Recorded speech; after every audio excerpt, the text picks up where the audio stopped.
What do you mean professionalism? This isn't the that bench. Start? When does that start? You're not Jenna Brooks. Well, I'm not John I don't have Wilkin. the hair anymore. I need to watch that Wigan documentary because I really have nothing to write about this month. I have to say the bench this week is worth watching. Well, I think it's only fair. It's fair enough. Lisa Nandy's on it, and I think what comes the Right Honourable Lisa Nandy. Yeah, the Minister for Culture, Media and Sport. They have culture in Wigan. Well, what comes out is we have got a friend in a very high place, and she's passionate about what rugby league stands for, and even mentioned that she couldn't believe when they got into office that there hadn't been anybody from the sport who had a knighthood.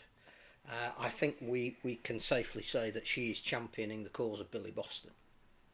She has to fill in the forms. Yes. She'll have millions to and do then that. submit them to herself. Yeah. She'll have millions to do that.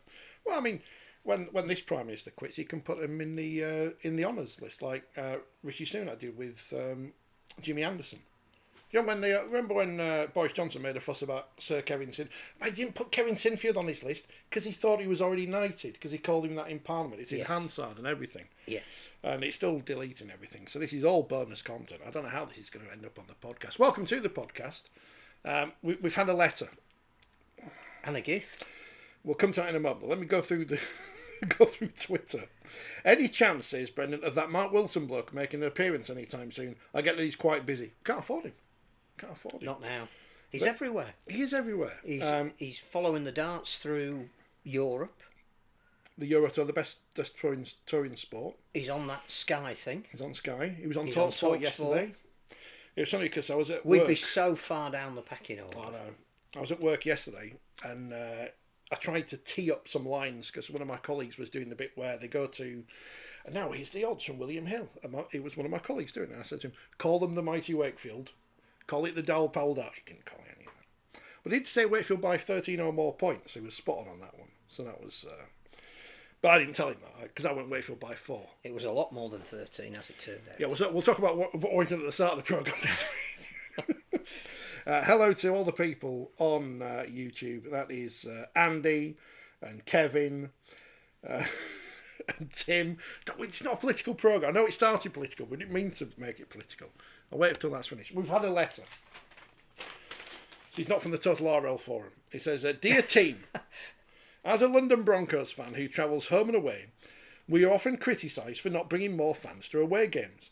Our efforts are not always appreciated by other teams' fans. As such, I have made some calculations on the distance our fans travel to attend all our away games, as some do, because they're loyal supporters.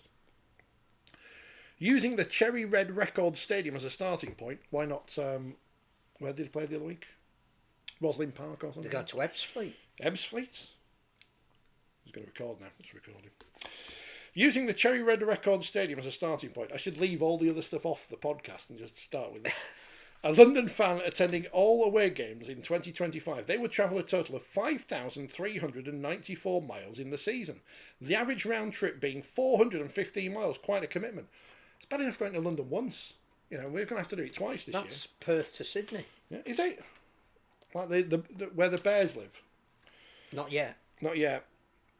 I realise that Pyongyang, North Korea, is 5,383 by air. Thus, thought of you in the Pyongyang Pylons. So, Pyongyang, someone I know you hold dear.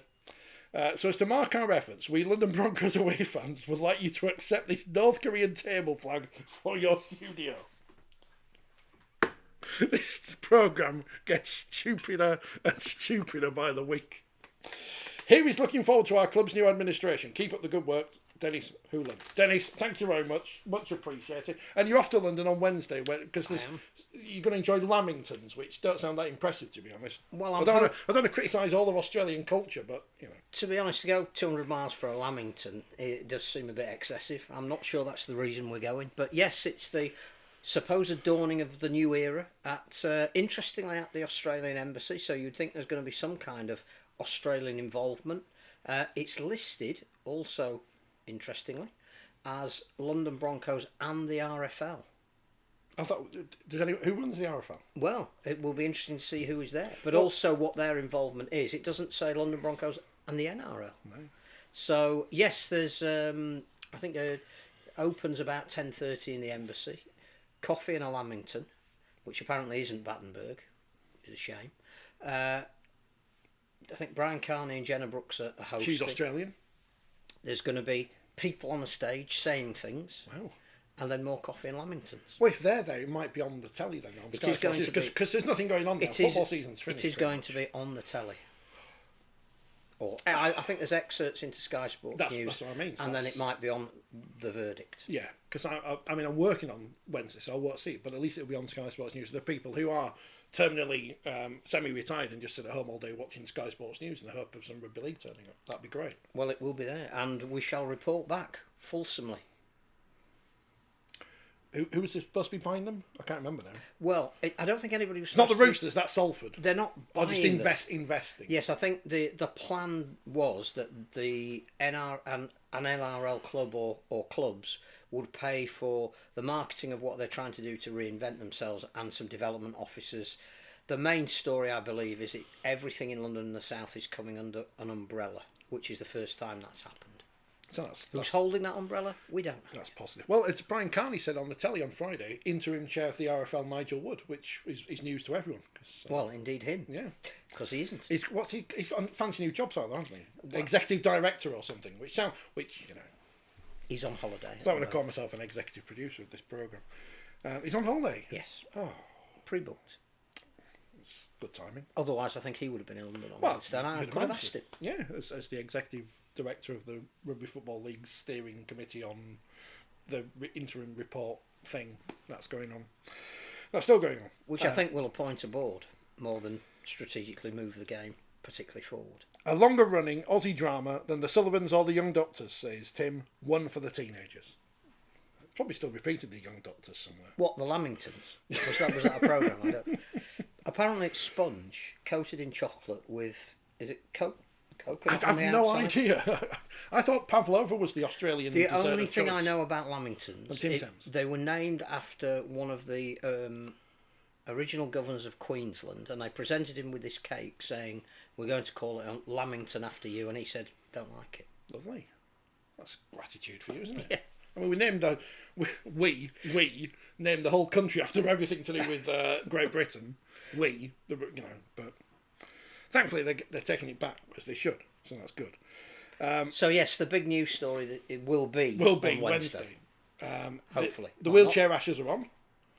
The wheelchair, but not 4 tests, which I think we originally thought it might be, but two tests sandwiched by games against Queensland and New South Wales at venues that will be testing out for the World Cup next year, which is coming. And for more wheelchair stuff, stay tuned to the channel this week. But also, we know who's in the Wheelchair Challenge Cup final. We do. Halifax, who beat Sheffield, which wasn't a surprise. No. And London, who I tried to watch London and Leeds, but it was on at the same time as Leeds and St Helens, which had commentary, and I couldn't keep up with watching 2 screens. The only slight problem with the wheelchair was it didn't have a scoreboard. So you didn't know. I think the feed was lost for a little while in the first half, and when it came back, you had no idea what the score. We're led to believe Leeds were winning 24-6 at half time, and London staged a phenomenal fight back to win 30-28. So it was nearly two games at the same time where Leeds blew big leads, but they only didn't even win. But Halifax versus London, an intriguing final. First time London have been in a wheelchair final. Again, you would hope that it's going to be televised, so you would hope that there's people start to realise that the geographical footprint of the sport isn't just based on the men's running game. Hello to everyone who's watching. And Cardiff Demons beat Hull KR in the Women's Championship because they didn't tweet about it, they Instagrammed about it, so I could follow the score as opposed to some of our teams in Super League. Our player I don't think she scored, right. But they won. She will have been instrumental, even if she wasn't playing in the victory. But they won, so that's the main thing. So that was good. We'll come into all the results in a bit. In fact, did any other news happen this week? Because I can't think of anything that's happened. Jared Warrior-Hargreaves got banned, which everybody's saying he would spend most of the time on the touchline. This is we're 11 weeks in, his first ban. But he's free for the Challenge Cup final. So he's retiring anyway, so it's like in Australia. It started, hasn't it? It's that season where can't ban them. James isn't here, by the way. James is not here. No, he's been replaced by a Rhino shirt. Rhino's a women's shirt, but it's obscured by the North Korea flag now. Yeah, it's been banned for 2 weeks. Yes. But in Australia now, it's all because Ryan Pappenhausen nearly should have got sent off probably at the end of Melbourne Storm's game, but didn't. And now we can't ban him because it's Origin coming up. And Origin 2 was good in the rain. I enjoyed that on Thursday morning. 2, yes, it was good, except the wrong team won. Well, but no, it was high quality. As a big fan of the Blues, the other thing I know all their players that struck me about the intensity and quality of it. This is before the season starts. It's phenomenal. Jamie Chapman, she's like a gazelle, I think they said. They did say that, and she is. Phil Gould, he's allowed to have favourite players, but when I have favourite players, people have a go at me, so that's not fair. What's the difference? Yes, he was a big fan of Sumaima Taufa. He likes forwards as well. But it was a good game, enjoyable. It was a very good game. Thursday in the rain, Thursday morning. The Blues won. They've won the series now. So they have. First time they've won a series. Win the Shield and everything. And game 3 is the day. Is it the day after the first men's Origin? Or I think it's on the Thursday and the men's on the Wednesday. Yes. So that's a couple of weeks. So Origin coming up. Yeah. More morning Rugby, and they're already talking in Australia because they were mentioning it after the first game that they want to play 80 minutes. So we're thinking about playing 70 minutes. That's great. Great planning. Makes sense. Well, it was funny because I was listening to the NRL. Well, apparently they rang up the RFL to discuss it, and there was nobody there to answer the phone. I listened to the NRLW weekly podcast because, of course, I would, and they were talking about 80 minutes being the international rules, and I thought, play 70 in Vegas, didn't we? Vegas. That was news. Leeds and Hull KR going. Who knew? Everyone. Well, more than that, over 5,000 expressions of interest for tickets already. Most flights on the packages already sold out. It looks like it's going to have a major tourist impact on the Las Vegas region, which is what we want. There's a lot of people that are getting very excited about going to Vegas. Exciting. And which were the 4 teams from Australia? Canterbury. When Newcastle going, that's the main thing. Newcastle, St George. But by the time Newcastle go, will their coach still be there? So will their assistant coach still be there? Well, will their assistant coach be their coach? It could be in charge, couldn't he? Which would be great. Because it's all nice reunion. Yeah, because it's all everyone's. Well, but who will be the Leeds coach? Because Brad Arthur may well have gone by then. Why, Perth haven't set up yet. Well, that's Sam's team. Sam's going to Perth. You'd be surprised. Might be Dowell Powell. Everyone wants Kaius Fiatili now. He's the greatest forward in the history of World Rugby League. If only he'd stayed on for a bit longer, he'd have won man of the match. But we'll come to that in a bit. Yeah. What other news has there been? Because it has been a very... If you were writing a weekly newspaper, you'd be struggling this week. You'd be thinking, we're going to have to get some stories from people. But there's nothing going on, I don't think. I think it's safe to say as well we're approaching that mid-season where the quality drop. Everybody talks about peaks and troughs in the season. The little bit of a trough this week. I suppose the other thing is the 1895 Cup final, which I know we will talk about as results. But Featherstone back at Wembley, Oldham still the bridesmaids when it comes to going to like the National Stadium. And would you say surprisingly York beat Bradford? Probably. I mean, York are the form team at the moment, but they were both toss of a coin, weren't they, going into it? But you would have thought Mark Bradford back at Wembley. A year ago, we were at Wembley. It was one of my first appearances back in public life, and and he'd just been announced as York. I said, congratulations on the new job. And he was doing commentary then, wasn't he? For Radio Leeds. And now he's going back. Now he's going back as a coach. He'll be there, walking out. Obviously, I want Fev to win, but but I'm neutral. Well, you've got a family connection. Yeah, so but it's I am really excited about Wembley now. Yeah, I wasn't before, and then when we discussed the final last week about the matchups and stuff, now I'm really excited about Wembley again. Apart from the fact that it's a very long day. It's and we get a columnist leading out a team. Yes. So Paul Cook will be taking Featherstone to Wembley, which I think it personally means a lot to him because he didn't play there as a player, but he's going there as a coach. So I think all 3 games now have a real story attached to them, and that's brilliant. It's all very exciting. Well, York and Featherstone met each other in this competition 2021.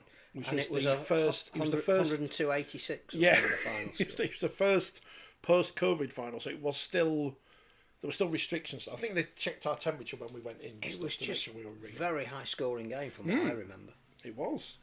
So that was good. And both clubs you would think would take a sufficient amount of fans to generate. Fev will be atmosphere. empty again.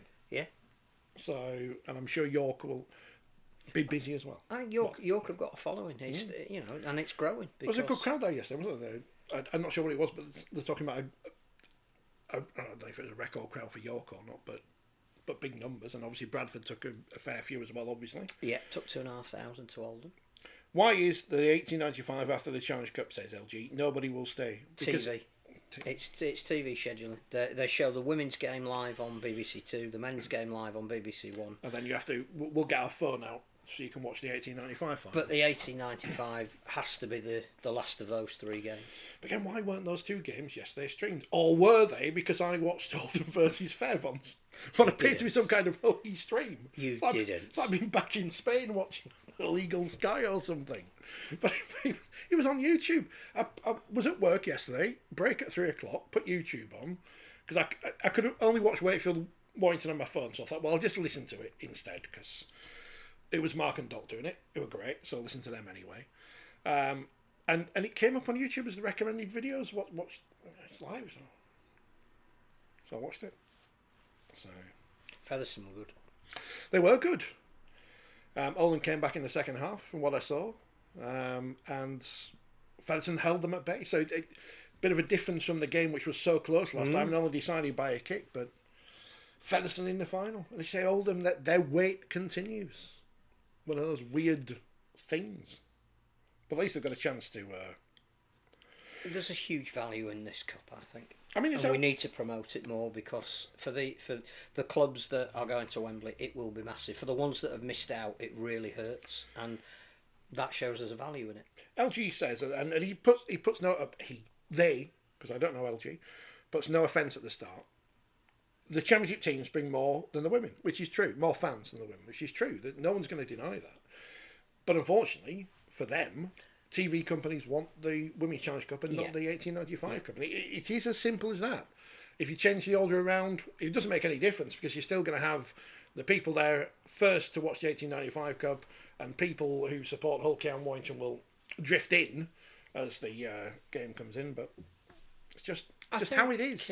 I think you can see with women's sport at the moment why so many television companies want to get behind it. It is a burgeoning part of the sports content in all sports. We've got a women's football and rugby union World Cup coming up, and it's only going to increase. So I can see why that's of interest to a national broadcaster. I do think that, I would imagine it'll be on the Sportsman, the 1895. I think it was last year. It was, I think. We just need to make sure that enough people know that, don't put the kettle on and go and mow the lawn after the Challenge Cup final. You've got another really good game to watch. And it will kick off late, because there'll be the celebrations afterwards. I couldn't believe how long it took Crystal Palace to lift the FA Cup on Saturday night. It just took forever. I didn't see. Did it start at 9 o'clock in the morning with the build? Sadly, no. Frank Boff wasn't there. He wasn't there, sadly. There wasn't a cup final swap shop or whatever. The ghost of Keith Chegwin swapping battered Scalextric sets in Wigan Park, if such a thing exists. The Victoria Park in Warrington, it could have been there. Although what was interesting yesterday was West Ham of Martin Kellner's parish and Gary Schofield's, oddly. I'm not sure we ever worked that out. No. We like the colours, I think. But then it's the same as Aston Villa, so what? I don't. They played Forest yesterday in the Premier League. A game kicked off at 2:15, finished just in time for the 4:30 kick-off between Arsenal and Newcastle. Then they had 16 minutes of stoppage time at the end. So as bad as Super League is, this is not a defence of Super League. Bad as we are, we're not as bad as somebody else. And they've got loads of money. They can have like VAR everywhere. How can you have a match after the final? They'll be rushing the winners off the pitch instead of letting them parade the cup around the pitch properly. I don't think they rush them off, do they? No. It just kicks off later. And it'll be what, about 5:30? My mate's worried because he's booked train tickets. He's off to the Championship playoff final. I think it's this week between Sheffield United and Sunderland, which is good for everyone because it's all red and white, and they all have to come down from the north to the south and spend a fortune on. He sent me the prices for trains, and I swear it probably is cheaper to go to Vegas for the week. But he's booked his ticket after the game, and he's thinking, no way I'm going to get that back on time because of all the faff in football. Had the 1895 been before the Challenge Cup, he'd be staying, says LG. How can everyone... I don't know what we can do with it. And then the other problem is you've got the schools final that no one's there for. Because it kicks off before these... half past 10 before the stadium's even open. Or 10 o'clock. But I've said that before. And Abigail is happy because she's off to Wembley. She's one of the mascots for... Well, she doesn't know which team yet. Oh, right. Okay. Either Saints or Wigan. She's staying for all three, she thinks. But all the rest of my team wanted Oldham to be in the final. But she didn't because she's a Rochdale fan. Didn't she mention something about a crowd of 400 for the Rochdale women's team? She team? sent a tweet. Which was... 412 for the big derby, Rochdale Hornets versus Rochdale Mayfield. So in Women's Northern League 2. Who knew such a thing existed? Or that 400 people would go along and watch. So there you go. Excellent. I think you can commercialise the women's game. We haven't yet... but that would be a plan, whereas I'm not sure you can the championship. So for the BBC, it fits the brief of what they're doing. For the game as a whole, it gives us something saleable in future TV broadcast negotiations. We just haven't quite worked out how to support it as a sport yet. But we will do eventually. Well, again, you'd hope, and we've said it before, that incoming investment, be that NRL or anyone else who's out there, women's has to be part of that package. And the problem is, the women's final is not going to be split apart from the men's final at Wembley for A, cost reasons, and B, you can't do it now. Now we've gone from Warrington and 2,000 people there. And I think we're building up the personalities of the women's game to the point where, even having Dennis Betts being interviewed before as the coach of Wigan, there are people outside of the circle of the game that will recognise his rasping voice. Speaking of personalities, excuse me, my voice is turning into Dennis Betts at the minute, and that's because I haven't drunk enough today. Speaking of personalities in Rugby League, it's almost a segue then. Yeah, isn't it? Well, what better than Emily Rudge, who not only was on our programme the other week and was very good, former England captain, visible on social media. She's now got a broadcast channel on Instagram. I don't know what that is, but he said, "Do you want to follow it?" And I said yes. And now I've got a training regime for the week.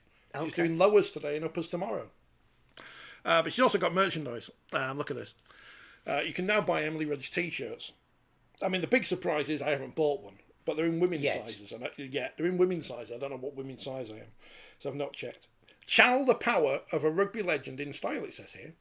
Wow. This short-sleeved women's tee, see, that's I'm not a woman, am I? Is more than just a wardrobe essential. It's a tribute to Emily Rudge. Well, current women's rugby league star and trailblazer. It's all true. Has she written this? I don't know. Featuring an exclusive design inspired by Emily herself. That's her there. The top proudly showcases her image alongside the bold words "Rudge Mode," capturing the unstoppable energy she brings to the game. She's full of energy. That's what she was on the commentary. She's Ilona Mar. Crafted from... Oh, then it's just talking about soft, breathable cotton and stuff, and I don't think we're interested in that. But yes, I need to work out what size I am, so I too can get a Rudge Mode t-shirt and... show my support for. Imagine if I turned up at a game dressed like that. I'd look like one of those weird stalker people who go outside. Asked her to sign it while you were still wearing it. I'm waiting for other players to bring out merch before I do that. So do go and buy Emily Rudge's t-shirt, because there it is. But that is a real, genuine thing you can buy, which is great. But we don't have enough. If one of this stuff isn't on this table soon, I shall be amazed. Abigail's asked for one for her birthday. But you're the target audience, Abigail. Yeah. You're the right kind of... I can't wear a Rudge Mode t-shirt. How's it go with the beard? Yeah. We've got a North Korean flag on the table. We've got a gothic novel. We've got some pens. We've got Where's Wally? I don't think I can wear the Emily Rudge t-shirt. Despite the fact I've got a cat in front of me at the minute. But there you go. We should have really advertised it on the LED board. What, the Emily Rudge t-shirt? Yeah. I don't think I've got enough... Tunnock's caramel wafers. Which I saw was going around one of the grounds this weekend. And he says, Emily needs to know Warrington is looking for a media manager. Are they? I don't know. Yeah, I think digital media, I think.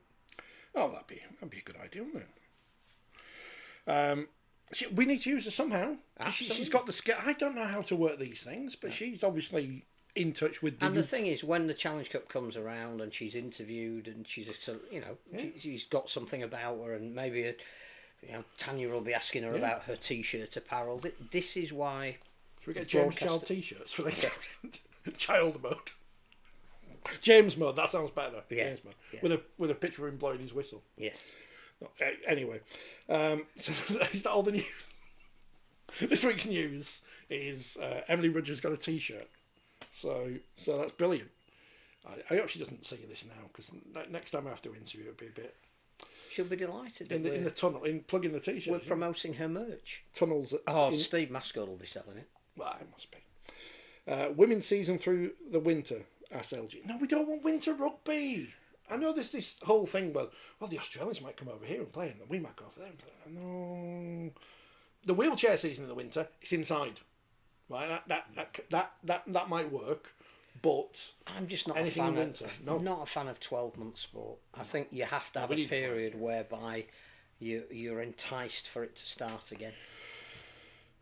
We need shorter men's season, more intense women's season. Do you think they've done the fixtures on purpose? So we've got, in this first block, Leeds Saints, York Wigan. We've got York Leeds this week. Mm-hmm. So that's big games at the start of the season. So people go, oh. Makes sense. Is it Wigan Saints this week as well? No, it's Saints Huddersfield, I think. Saints. So I kind of with 3 games and then. We don't want winter rugby. No. I know that he was fun watching. Nor do we rain. Want a summer sport kicking off next year. It's going to be earlier. The last week of January. When did this?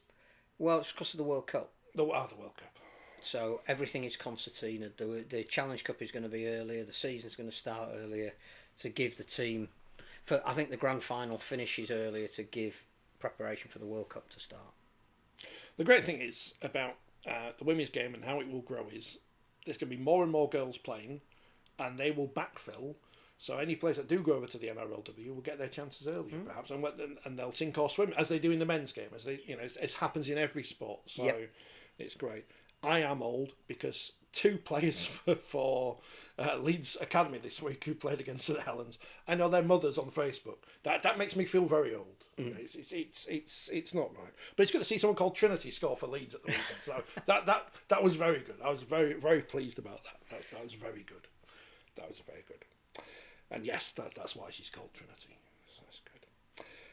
We don't want winter RL, says Andy. Is true. Yes, I agree. Andrew Johnson's coming over again. He's gone. It's gone. It's finished. It's finished. No more of that. Right. Is that all the news? Yeah, I think we got more than we thought. Yeah. In the unstructured way and unprofessional way we go about our business. So got to go, lads. Catch up later, says Kevin. Oh, just as we're about to talk about Warrington, we're coming to that later. Enjoy your evening, Kevin. Yes, is that why you've got to go? Yeah. We've got to talk about St Helens first because they won. Handsomely. Welland's in. 40-0 over Catalans. That's some score. I tipped Saints to win, but like Wakefield on Sunday, not play as many as they did. I know when the Super League schedule comes out, you've no idea who's going to be playing in the Challenge Cup.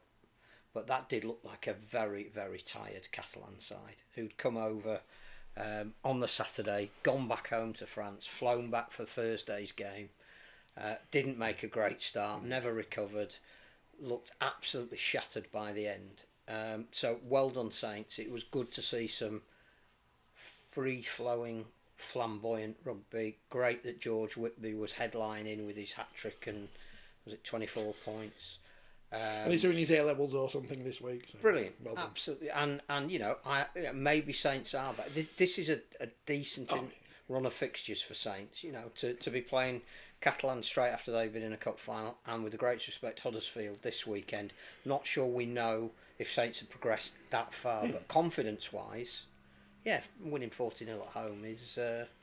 There's not a lot more you can do, and they did look when they started moving the ball around with a little bit more confidence. They look good, but again, it came back to now: do they have the right players in the right position?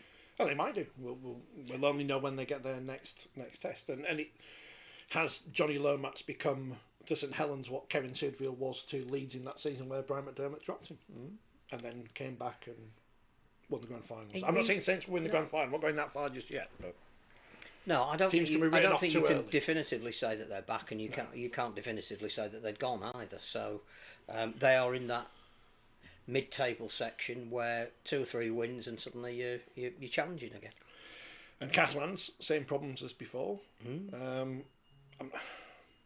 They don't seem to have an identity yet this year. That some of the players that they brought in haven't settled and started making an impact. They've had some injuries. They just don't look... They look a shadow of themselves. They're not intimidating up front. I think it was quite telling that Hull KR identified that they probably wouldn't manage the full 80 minutes of high intensity. So yeah, some work for Steve McNamara to do. He keeps sounding very confident when they interview him that they're going to be fine. Big game this weekend. I think was it might have been John Wilkin that said losing like that away from home won't make great ripples in the south of France, but do that at home to Wigan this week and there would be ramifications. So Saints have beaten Catalans twice now, because they won in the south of France. Well, and he's the Super League's longest serving coach until he takes over from Brad Arthur at Leeds. Steve McNamara. Is he? Apparently. All right. Not Paul Rowley. I don't know who the second. Not Paul Rowley. He's not taking over. Oh, is he not? I don't know. Is he? I don't know. Or I don't know.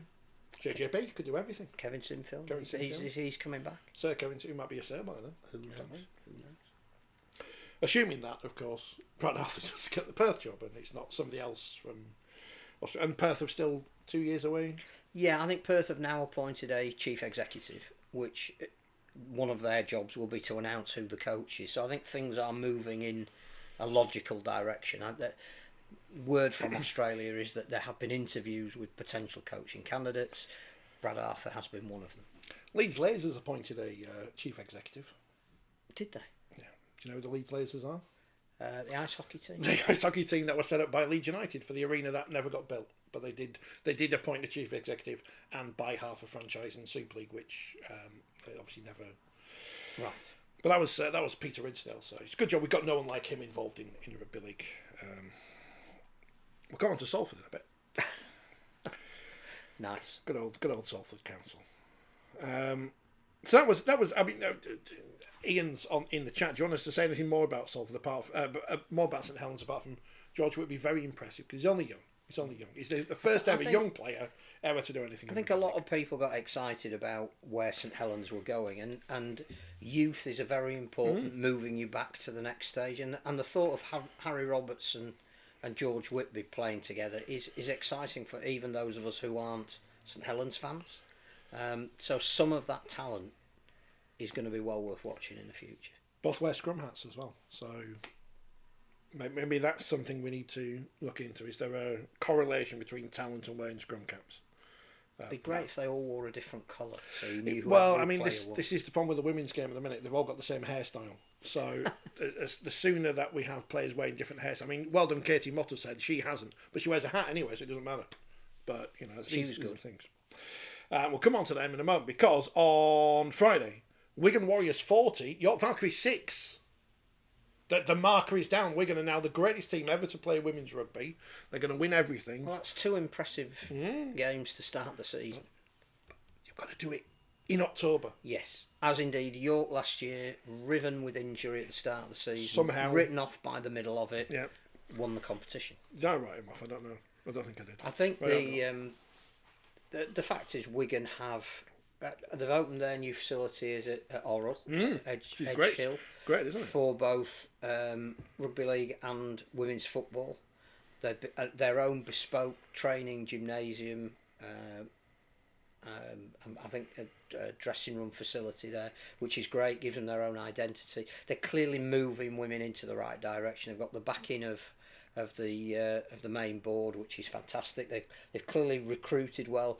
Going back to youth, they were a really young side last year, inexperienced, but the players like Izzy Rowe and Grace Banks, they look far more accomplished because they're used to playing this level of rugby now, and they're a good they're entertaining. They are a very entertaining team. In fact, I had to go back to check who scored the try that reminded me of Jamie Chapman's try the day before. But it was Tiana Power, the Australian, one of the Power sisters. I believe there's three of them. The other one's Angela, of course. But yeah, it was great to watch. This is what you tune in for. Isn't it scary that Izzy Rowe is 18? 18. Jennifer Fubista is 19. I think may just be 20. And they play with such style and Grace confidence. Banks, teenager. It's great. It's great. It's great. They're just too good. So we'll see what happens when they at the end of the season. But Wembley will be interesting because obviously that psychologically and physically is a huge game, and it's not just if you want to lose it, it's how you go on after it as well. So yeah, great. Well, that's a big result. Now we write off York because they're obviously right off York. That's our peril. They're forward. Wigan's forwards just dominant. Emily Vivas, Papua New Guinea. She's got a couple of good mention tries that because obviously there'll be a spike in viewership. We need a Papua New Guinea flag now as well, don't we? Well, we need to interview her, don't we? Yeah, again. Hopefully they'll take her to the pre-Challenge Cup final thing. That'd be good. Reece Martin. We should request that all the clubs take Roderick Ty. Yeah. Anyone you've got who's got any connection with PNG. Anybody who happens to be walking past the venue who's from PNG as well. Anyone. Although apparently Castleford on the verge of releasing Judah Rimbu. Oh. Talking of PNG. Why's that? Chris Chester's there. I think he's re-evaluating the squad and he gets loads of viewers. Can we get a message to Chris Chester? Maybe he could sit in instead of James. Yeah. Is he busy? Is he busy on Monday? On Monday. You don't live far. Well, it was a very impressive win from Wigan. I saw some people were not happy that Sky's coverage was very much focusing on 4 clubs. And I'll tell you why they were focusing on 4 clubs. Because there's only 4 clubs that can win anything. Yeah. And that's no disrespect. None at all. To, yesterday afternoon. So I'm trying to find out what's going on in the other games. Barrow, who are a championship club, and I'm going to assume have a lot fewer resources. Well, they're a Super League club that have come up through the Championship. Well, Barrow are a championship club for their men's team, I should say. Yes, sorry, but not for their women. No, but so as a men's championship club, they will have a lot less resource than Warrington and Huddersfield. But yet, and they were the away team at Leigh. They were updating every single score on Twitter, and I know we've got the whole Leeds nonsense, which is I don't know. But they were updating the score, so I knew what was going on in that game. Warrington and Huddersfield couldn't find out. It's an absolute nightmare. Well, it's not a nightmare, is it? It's just inept. Not super. So why do they focus on these 4 teams? That's why. We'll come on to the other games in a bit. Because, also in Super League on Friday, Phil did not watch Wigan 36, Leigh 28, which was like the first game of the season, but in reverse. Yeah, 12 tries. Yeah. No tries in game 1 and 12 in game 2. I have seen the tries, but yes, it was on the same time as another game. Wigan are back. Well, they haven't gone away. I thought yes, but full credit to Leigh, because that is a game, again, coming after a draining semi-final, that they could have thrown in a towel, but they didn't, and that is to the credit again of Adrian. I think, did Adrian Am say that was actually the performance that most pleased him this season because of what it could have been, and they didn't allow it to be. People that watched the full game told me that was probably the quality game of the weekend. Yeah, I was flicking between that and the Leeds game because they were both on at the same time, so I probably didn't get a great impression of both of them, but I probably should have stuck with that one. Although it did kick off a lot later than I thought. Well, it certainly ended a lot later. Yeah, and it wasn't helped by... I thought, well, I can watch Leeds because most of that game will be done by half-time and they can flick it. But then there was a long injury, so it kind of... In both games? Yeah. Of which we are led to believe that both players are fine and making a good recovery. They just have to take precautions. It's just one of those things we have to... that happens in every game we get these days, but that's good. As long as they're getting looked after, that's the main thing. And Leigh are still looking like one of those teams who are going to be in the playoffs. They Going to be dangerous. Yeah, no one's going to want to play them. Yeah. And Wigan are still Wigan. Abbas-Miski out now. He's having his surgery. Wigan go on a run of away games. Is this the time of year where they have their pitch reseeded? But I do think that the Rugby Union winger that they've signed, Christian Wade, yes, so may get a chance now if Miski's out for 2 months. I know he doesn't join yet until the Rugby Union season finishes. I don't know if his team have their been. final season to go on in June or something. Have they been knocked out of his team? I don't know. But he could find himself being given a run sooner than we thought.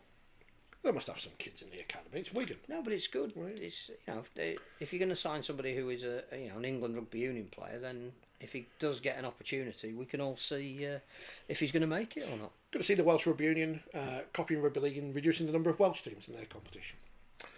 Club sides, that is. Talking of that, which is not what we were talking about, there has never been a better strategic opportunity for Rugby League to exploit the dire straits of the Welsh Rugby Union, both internationally and domestically. If we have anybody who is going to come and invest in this game, then it would make sense, yes, to look at London, and we'll get a bit more of an idea of what that looks like this week. Wales, particularly the way the Crusaders are playing at the moment in League One, with another huge win on Sunday, and the fact that Wrexham is the epicentre of Welsh football, if we can't do anything to put a professional franchise team in Wales, mop up some of the talent. If you're a young kid now who's 14, 15 and you want to be a professional rugby player, you've got as much chance doing it in Rugby League as you have in Rugby Union at the moment. We should be taking 130 years of angst and kicking them up their proverbial jacks. I'd say, look what you should have done there in 1895. You should have. Well, we've had innumerable opportunities to break into Wales and have never quite done it properly. Now they are at such a low ebb financially and internationally. We got a chance. We've got a chance. The again, slightly off piste. I went to Headingley early on Friday to show round a party who'd come up, who were family members and local councillors of Roy Francis, who of course will, who coached Hull and coached Leeds. So Hull were playing Leeds. There's obviously Tony Collins' book coming out, so it was an apposite time to invite the family up, and not just the family, but councillors who've made sure that his name lives on. I think there were members of the BBC were there who've done the code breakers and the audio documentary about Roy. They were taken around to be shown that he has such an important part in and place within both clubs, but because it was at Headingley, we could show them heritage where he is commemorated. Most of those people who were die-hard Welsh had not been to a game of Rugby League before. They were, to put it mildly, imbued with what they saw in the heritage side of things, and then the game that they watched afterwards. So there's a groundswell there saying Rugby Union, Rugby League is not the pariah that we all thought it was.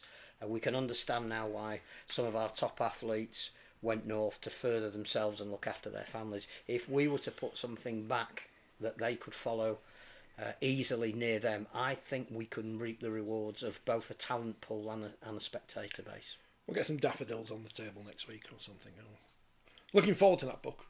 Yes. Looking forward to it. In a couple of weeks' time we'll talk more about that, which leads on to Leeds 18, Hull FC 16. Ryan Hall, what... didn't have one of his best games. Well, he didn't need to because he scored the winning try. When he needed to be there, was there. That was a fun last try to watch. I enjoyed it. I don't think it was the highest quality game, but it was certainly one of the most exciting. It's all that matters. Hull, again, they are so different to what we've been used to over the last year and a half. So resilient. I think they would say that a couple of their top line players maybe were showing the effects of the rugby that they played so far this season, but they stuck in there and but for some brilliance from Ash Handley and some strength from Ryan Hall, Hull could quite easily have won that. As it happens, if you're looking at it from a blue and amber perspective, they played Hull KR a fortnight ago. They couldn't close out a game where they were you know, 14-6 ahead. This time they were 16-4 down and found a way to win it. So Leigh's establishing fourth position at the moment. It can all change, but there's something about that team. Leeds are back. Well, like Saints in the sense they're not back, but they're on the way back. Which is I think they might have Andy Ackers back this week as well. Which the difference with most teams at the moment is they can't get their top team out there. Leeds seem to have an embarrassment of riches at the moment, and you know, Cameron Smith back. So I think Brodie Croft back, who had quite an influence on the game. I think it will be interesting to see how you know, what their first choice combinations were and if they can get a significant run going. No, but it was an entertaining game. Well, that's all that matters. I'd rather be entertaining than boring. Yeah. You know, and Hull's kicking game was fantastic. Far, far better than Leeds'. Is this a season where, yes, Hull KR are clear at the top at the moment, and we're going to probably the second best team in the competition, but the teams behind them, it's difficult to predict who's going to beat who because of the quality, not because they're not all good. There's lots of quality players dotted around the competition. I think they're genuinely on a par with each other.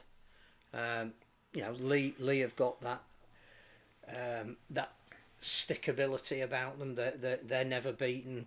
Leeds are improving. Saints can improve. Catalan can improve. Hull have improved. It's how they can keep that going. Wakefield now are in the top 6, but they're even with the injuries that they've got, they're looking like they are deserving of that place. And yeah, there is an outside chance that maybe Cass could put a run together and join them. But as long as they keep playing Huddersfield and Salford, the core in the middle, there's going to be some fun over the next few weeks. On Saturday, Leeds Rhinos women somehow didn't beat St Helens. 20 points apiece. One of the most ridiculous games of rugby I've watched in a long time. Entertaining, but ridiculous. How many forward passes? Maddie, if they'd have been in front of the South Stand, Leeds would have won by about 16 points. But they weren't. So, you know, what's given at St Helens is thoroughly entertaining. Again, I think the important thing from a Leeds perspective was they were poor by their own standards in the semi-final the week before. Written them off last week, and all Leeds are rubbish now, fourth. And certainly the first half, they deserved to be more than 10-4 ahead. They were physically absolutely dominant. But again, a great game. Vicky Whitfield, fantastic for Saints. Scored 2 great tries. And a young Leeds team. Forwards, I thought Izzy Northrop was fantastic. But really, really good. Deserved to be, you know, shown to a wider audience. I was being, as you can tell by the fact that I can't put this sentence together, worried about language, because I want to say they were bulldozing runs from Vicky Whitfield, but I don't know if that is that. If I said that about Kaya Sfaiatili, I think she'd take that as a compliment. Yeah. Bashing people. She was great. She was comes off the bench. Yeah, changed perfect the game. Time. Changed the game. Really entertaining match. Really enjoyed it. Saints with a couple of players missing, so Caitlin Casey back in the halves because Faye Gaskins out with the although concussion. Katie Mottershead was fantastic. She was. So they've got selection issues, which is good because going into a final you want to have players competing to be in that squad. So Sean Hoyle scored again, didn't dance this time like last week. And Leeds are back now. So after last week they were rubbish. This week they're back. They go to and York. then they got to York this week. York the battle of the two teams. We don't know what they are yet. So that'll be another test. Yeah, I mean hopefully that's on somewhere, but I don't know if it is or not. York, if you're watching, I know you stream your men's games in the Championship. Please stream that, please, because I'm not going because I said I'd work instead. Which is a shame because I would like to have gone, but I've also got to earn money. So it was a good game. It was a really good game. Yeah, really enjoyed it. Before we get on to the rest of the games, here's LG. Can I ask, at this point, who your backup England squad is? Ashton, the first one to be ruled out. I would suggest that Ashton's replacement would be Ash Handler. Whatever Craig Murdoch said on the telly yesterday, on the radio yesterday. Is the internet still working? Hull KR versus Hood. Did you watch this one? Hull KR Huddersfield. I did. What a strange game. Yes. I thought the internet might have broken. Has it? It reminded me of one of those games in the. Still on. No, we're still on. One of those games in the Challenge Cup where a Championship side or a League One side are away at a Super League team, and they can hold on for so long, and then suddenly, boof, Hull KR just blitz them in the last 20 minutes. It was a really, really strange game. The first half was odd because quite clearly Huddersfield could have been going in marginally in the lead, and they looked like they were going to make a real contest of it. The second half, their fall away would have been a concern for Luke Robinson, and I think what it showed is that Hull KR are now in that mode whereby even if you don't play at your best, you can win and win quite convincingly, and that's a really important trait for them to have because it's such a long and arduous season. And again, they're playing against a team that have had a week off and had their first win, and Hull KR have got all the psychological aspects of getting to Wembley and the euphoria and everything. So to be able to put on such a dominant second half, that is to their credit. They are looking a real deal type of side. But do they? I don't know. Do they win Super League still? This is the question. It's the question everyone's asking. We're in round 11, aren't we? I mean, genuinely, we shouldn't be able to, and nobody should say. What we can say is that they are very much improving year on year. I think YouTube's broken, but we'll carry on with the rest of the games anyway because it's still recording the video, so that's okay. Not long after I moved this book, it died, and it's like Spooky Book. So again, people, this is a clever way of getting people to watch the second half of the program and get more views. Excellent. It's very clever. I mean, it's not intentional. So Hull KR 34, Huddersfield 0, and Huddersfield will. We'll see what happens with them this week. The second half, they were terrible. They really were. Huddersfield's women beat Warrington 40 points to 30 on Sunday, which I thought was closer than it would have been from what everyone was saying in the pre-match about the way Warrington's squad has been depleted by players going to Swinton and they're not going to Swinton. But Huddersfield picked up a win by 10 points. Leigh 42, Barrow 10.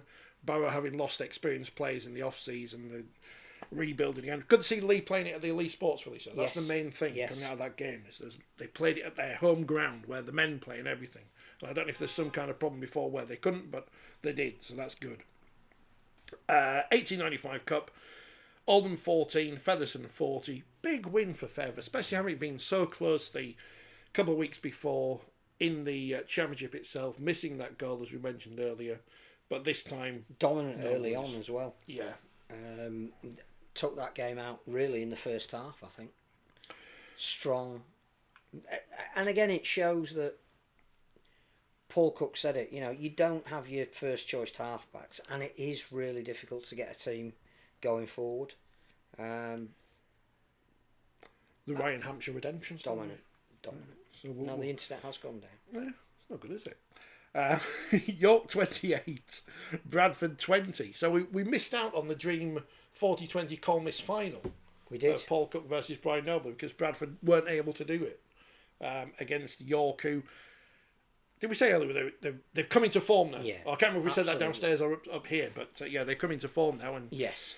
Mark Applegath versus Paul Cook in the final. Which is lovely. And Paul Cook gets to coach against the team he was at before he took the Featherstone job. So, yeah, a lot of great stories. I think York, a progressive club. I think they do have ambitions. I think they know where they are at the moment, but clearly they've tapped into what IMG are asking of clubs. They've got a target market in North Yorkshire that they think can bring new investment into the sport. They're going about things the right way. So in all that time since the 2021 final, James Ford has coached both teams. Yeah. Mm. Well, it's going to be used for the Women's Rugby Union, is it? Yes. Someone saying we might get tickets to go watch that. I don't know about that. You know, I know I'm all for women's sport and stuff, but I don't know, Women's Rugby Union, that might be a stage too far. But the USA are playing there, so Ilona Maroff of the will she? Well, I don't know. I think they've binned off. Sevens has pretty much been binned off these days. Has so it? Yeah. Yesterday in Super League, Wakefield 40, Warrington 10. Warrington are now Wakefield's bunnies. Twice now this season. The Dow Powell Derby.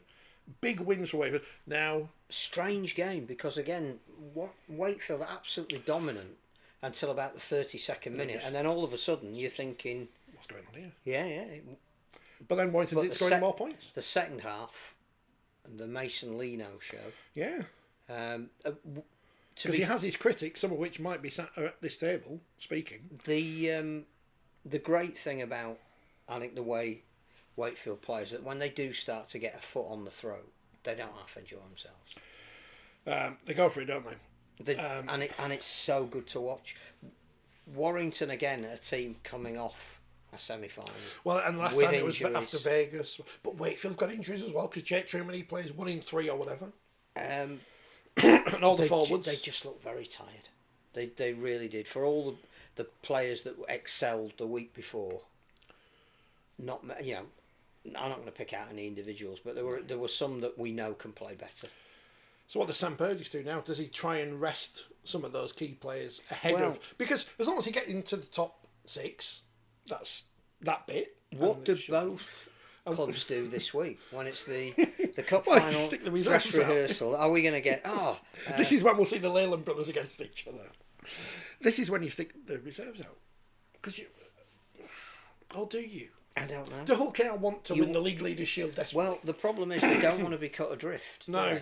So it will only be week 12, but we're almost getting to the point where I can say we're halfway through the season. You don't want to be too far behind to be able to make a concerted effort in one competition by putting all your eggs in the basket of another. So it will be interesting to see what they do. They actually probably do need to win that game against Hull KR, but they don't want to reveal their hand for Wembley. So looking at the league table, and I know Warrington were much worse under Dower Powell than they are under Sam Burgess in terms of the league position, but they're still not in a position to be the favourites to win the grand final or anything. No. Nothing really. I know there's a lot of Dower Powell was the worst coach in the history of Warrington and this and that and the other, but a lot of work still needs to be done there to change. I mean, obviously this injury to Ashton's a blow for them. And when you add to the injuries that they've already got to Williams. Will he be back for Wembley? Because obviously they rushed. Well, he was saying that he would be. And again, I thought Sneak played really well, but it looked to me like he's not quite fully fit. Well, we go back to 2014, and if Darryl Powell had his time again, would he pick the injured players he did at Wembley? Probably I not. don't think it would have made... Wembley is a place that finds out injured players. So all this to talk about in the next few weeks ahead of Wembley. But it's becoming really important for Warrington. I think that if their league form does continue to be hit and miss, then suddenly picking up a trophy looks like being the Challenge Cup. And they're going as massive underdogs, I think. I would make them massive underdogs. But then I tipped Wakefield by 4 yesterday and they won by 30. So, But I did tip Castleford by 24, I think, or 34, and they didn't win by 34. But I was closer on that one. And I didn't see any of this until the last 10 minutes. And I skillfully turned on Sky, pressed the red button, and they scored a try. And Dave Wood said, I think that's it, when they're already 26-0 up. I think, you think, Dave? So I turned off again because I thought there's no point me watching it because that game was always going to end up that way. And it's so hard to talk about Salford at the moment. The first half, they looked like a team that needed introducing to each other. That every week the combinations are different. Nanny McDonald's back and can do some stuff, but if you haven't played with him before or for a few weeks, you know. It's almost like watching him do it. There was a complete disconnect in the first half with the Salford team. Again, showed a lot of spirit at the start of the second half. Looked like they were going to make a game of it, but they just left themselves too much to do. I genuinely don't know if that's the renaissance for Cass. It's a result that they needed. They couldn't have done any more. They were pretty comprehensive in everything that they did. But I don't know. I genuinely don't know if they're back.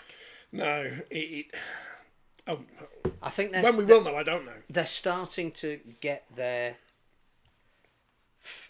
idea of how they want to play and who they want to play more certain, I think, in their mind.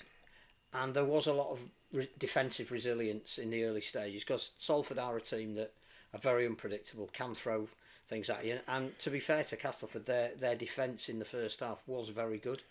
Chris Chester's going to be very useful to Danny Maguire to have someone who's been in his position in the very recent past as a sounding board and sort things out. Not all the pressure on his shoulders. Yeah. And in League One, as mentioned earlier, Crusaders won 74-0 against Newcastle. Rugby League coming up this week. Thursday, Leigh Hull FC. That's an interesting game. Two teams coming off defeats and from varying things, but that should be a very interesting game. Thursday looking night. forward to that. Two teams that play the game in a manner that makes them worth watching. Friday, Huddersfield St Helens, despite the fact the women play each other as well, and that's on Sunday. And Warrington Hull KR in the Cup final dress rehearsal. Which one of those games do you watch? Didn't we have Huddersfield Saints a few weeks ago and Saints won these? Yeah. Back to those fixtures again. And Sheffield versus Hunslet in the Championship. Yes. Sheffield with their statement. To which our good friend coach. Jeff Gabriel over from Newtown Jets will be going to that game. Did he go to Wakefield yesterday? Yes. He's off to Cass on Saturday as well. Yes. Really getting the and he's going to to Rochdale on Sunday, I think. He's everywhere. He's been round, yes. He's on a 2-week tour and he wants to take in as many games as he can. We tried to get him on the pod, but he had to get his train. Yeah. That was the one thing I noticed from watching Oldham's game yesterday by the hooky feed. Boundary Park's changed a lot, but I'm assuming it's a bit like Bellevue, where they've got the big new stand in front of the cameras and behind it is some tarpaulin just hiding. Well, I suspect again that the plans, the £90 million development plans they've got, are based on that they own a lot of that land. They want to make best use of it. They want to be involved in education and community hub. That's exactly what every club should be looking at doing. No truth, by the way, that Odsal have put in a bid for our LED board. That's not instead of their screen. Yeah. While it's away, fixed. We can get Somebody told them it can't go out in the rain. Like, this is Odsal. It's the north of England. Yeah. Didn't know we could do. How much do you reckon it cost to sponsor the Wakefield shirt for a game? Because that again, another news. This is genius from the Messiah Matt Ellis, as no one's calling him now. Apart from now I've said that, people might. I know you're. We talk about shirts and how many clubs have, and whether it's purely exploitation of their loyal fans. But I really did like the Salford shirt. I can't remember what they were wearing. White with a yes, that is a nice shirt. Yeah, really that is a really nice shirt. And the numbers were huge on the back as well. So if you've ever had to report a game and you can actually tell who's doing things, that was the daft thing with watching Wigan and York on Friday. Wigan have got the Super League numbers and York have got the Championship ones, or whatever York were. York's names and numbers were so clearer to read than the Super League ones. So, but no one likes the Super League. So Salford may have lost, but they had a nice shirt. If the coup, which of course we're against on this programme, he says with a North Korean flag here because we're all about democracy, if the coup can get rid of the Super League font, then they might have a scintilla of support. On Saturday... Wasn't that IMG's next job? Is it? Getting rid of the Super League font. Super League, Saturday afternoon, Castleford Leeds, 2:30 kickoff. Is that on the is that on the BBC? BBC, red button. Like I say, it must be with that thing. Followed by Catalans Wigan at 5:30. Which again is a really interesting game. Preceded by Warrington in the Women's Super League. And also on Saturday at 5 o'clock, Toulouse Barrow. For those people who've got VPNs, can watch that. So Toulouse Barrow is on at the same time as Catalan and Wigan. Yeah. Good planning, that makes no sense. On Sunday, the main event, the only game on Sunday in Super League, it's Wakefield Salford. And again, I was going to go to watch York versus Leeds rather than that, and now I'm just working. I'm guessing Wakefield are looking forward to it. That's one of those games where I'll when I do the predictions, I'll go 40 points, and then it'll be something we'll win by 12 or something, and you think, don't get overconfident, but should smash them. Championship, Bradford with our LED board versus Widnes. Doncaster, London, Featherstone, Batley, Oldham, Halifax. Oldham, Halifax is a fascinating game. Halifax having dropped points recently. And Oldham, obviously, coming off that disappointment. Two of the teams who made a great start to the season and whose form has slipped a bit, they'll be wanting to get back on the horse. Doncaster versus London Bulldogs, or whatever they're going to be called this week. Well, London Lamingtons. Yeah. And Fair Batley's always interesting. And then the Women's Super League on Sunday, Huddersfield versus Sheffield, Huddersfield versus St Helens, I beg your pardon, which again, with the men's teams playing on Friday, why aren't they playing? Football season's over now. I know it's a Friday, so it's not the same, and work and whatever, but why? Wigan versus Barrow, and I assume that's at the new home of Wigan women, and York versus Leeds at the LNER, 3 o'clock. Oh, so York aren't playing on... Yorksmen aren't playing on Sunday, so it's just a standalone fixture. I hope they still stream that somehow. Then in League One, which is back after a week off. I'm looking at the cameras if anyone's still watching. Hurricanes versus Whitehaven, because they're not called Midlands on the BBC website. Keighley Crusaders. Rochdale Newcastle, and Workington versus Gull. So those are the fixtures this weekend. There's some interesting ones. Some not so interesting ones. Hull KR top, 20 points from 11 games. Wigan on 18, Leigh on 15, Leeds 4th, 14 points. St Helens 5th. So Leeds in crisis, Saints in crisis, and there they are. Wakefield in the top above Hull, Catalans and Warrington. Who knew? So next week, it's a bank holiday Monday. It is a bank holiday. So Tuesday?